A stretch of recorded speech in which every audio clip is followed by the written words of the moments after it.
2024 के आम चुनाव से पहले ओबीसी वोटरों को रिझाने की कोशिश हर तरफ से हो रही है।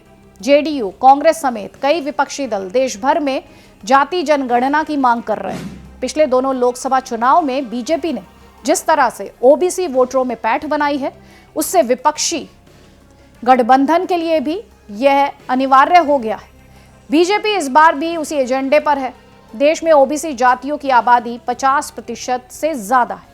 दोनों खेमों को लग रहा है कि यह समुदाय जिधर झुकेगा जीत पक्की कर देगा। हालांकि कल इंडिया अलायंस की बैठक में अचानक दलित कार्ड फेंका गया। ममता ने खड़गे को कन्वीनर बनाने का प्रस्ताव दिया। उन्होंने दलित पीएम कैंडिडेट की भी बात कही। केजरीवाल ने इसका समर्थन कर दिया। अब देश भर में मोदी के सामने खड़गे की चर्चा तेज हो गई है। अगर नरेंद्र मोदी को पहला ओबीसी प्रधानमंत्री बताकर बीजेपी पूरे समुदाय को साध रही है, तो विपक्ष भारत का पहला दलित प्राइम मिनिस्टर वाला नैरेटिव तैयार कर अंबेडकरवादी वोटरों तक पहुंचना चाहता है। शायद यही वजह थी कि कल की बैठक में ममता बनर्जी ने दलित पीएम फेस का जिक्र छेड़ दिया। ममता बनर्जी, अरविंद केजरीवाल, नीतीश कुमार, लालू यादव और दूसरे विपक्षी नेता साथ जरूर आए हैं, पर पीएम कैंडिडेट पर अभी आम सहमति नहीं बना पाए हैं। जिस तरह के संकेत मिल रहे हैं, उससे साफ है कि सबका कांग्रेस से 36 का आंकड़ा है। राहुल के नाम के आगे जुड़ा गांधी सब विपक्षी नेताओं को पसंद नहीं है। वैसे भी विपक्ष जानता है कि मोदी अगर गरीबों के मसीहा की छवि बना पाए हैं, तो राहुल से मिडिल क्लास खुद को जोड़ नहीं पा रही। यहाँ ये भी बता दें कि देवेगौड़ा खुद को देश का पहला ओबीसी प्रधानमंत्री बता रहे हैं। दरअसल राहुल गांधी के विरोधी उनकी छवि चांदी का चम्मच लेकर आए वाली बनाते रहे हैं। अगर मोदी का सामना मल्लिकार्जुन खड़गे जैसे दलित नेता से होता है, तो बीजेपी के तरकश के कुछ तीर बेकार चले जाएंगे। ना परिवारवाद चलेगा, ना एंटी दलित का मुद्दा आएगा। गरीब, वंचित, शोषित वाला नैरेटिव भी थोड़ा कम चढ़ेगा।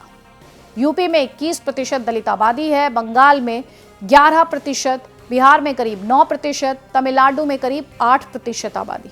2011 की जनगणना बताती है कि देश में विभिन्न अनुसूचित जातियों की आबादी 21 करोड़ थी। ये आंकड़ा अब बढ़ चुका है। जब खड़गे कांग्रेस पार्टी के अध्यक्ष बने थे, तभी राजनीति के कई पंडितों ने विश्लेषण लिखे थे कि अगर विपक्ष के नेता समझदारी दिखाते हैं, तो मई में देश को पहला दलित प्राइम मिनिस्टर मिल सकता है। तब कहा गया था कि विपक्ष एकजुट नहीं हो पा रहा क्योंकि कई मुद्दों पर विरोध है।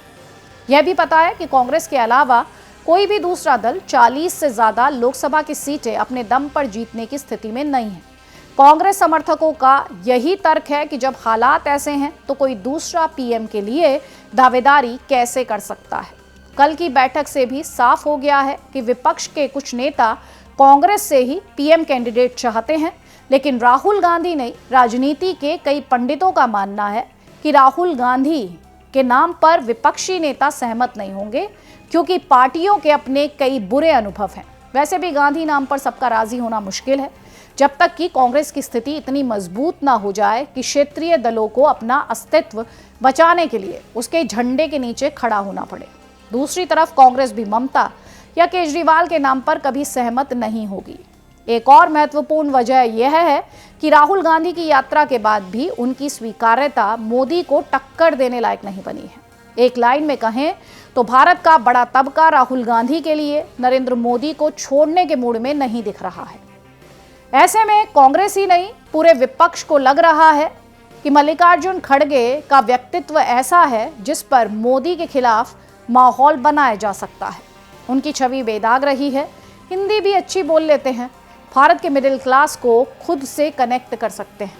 अगर वह तेज तर्रार वाली छवि ना भी बना पाए, तो भी एक सुलझे हुए नेता जरूर दिख सकते हैं।